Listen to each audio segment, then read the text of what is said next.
And what we are doing is that we look at the shortage, and that actually we do with US colleagues in order to know what caused it.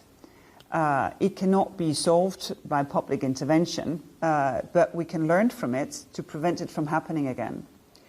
And then that allows us to focus on sort of mean and long-term projects. So we will both have a European Chips Act to frame it.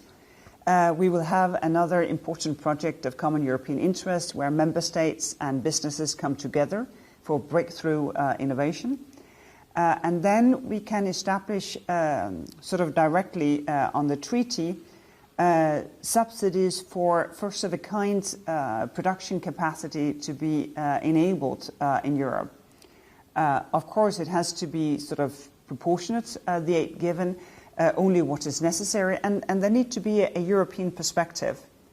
But of course, if it's first of a kind in Europe, then the risk of competition distortion is much less than if you had, one business giving productive subsidies compared to another business not having it.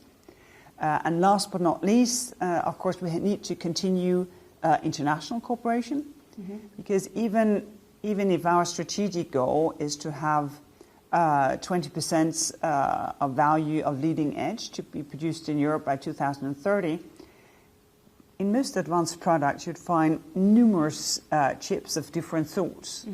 So it's also really important internationally to get the supply chains working well.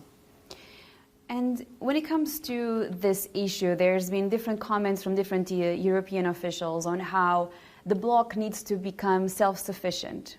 Do you think that idea is ultimately just a dream? Well, as long as money don't grow on trees, because the numbers I hear of the upfront investment to be fully self-sufficient, that makes it not doable.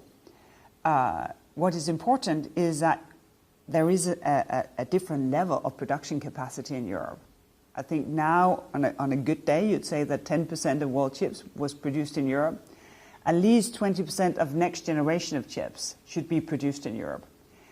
But at the same time, you'd need a lot of chips that comes from legacy technology. A lot of the chips that goes into Internet of Things, your fridge, your coffee maker, that's legacy technology. And it will take quite some time because that migrates into leading edge. So it is important to see yourself in a global perspective and to see with whom we would want to have, real interdependencies, and also politically to commit to help each other on a rainy day. And do you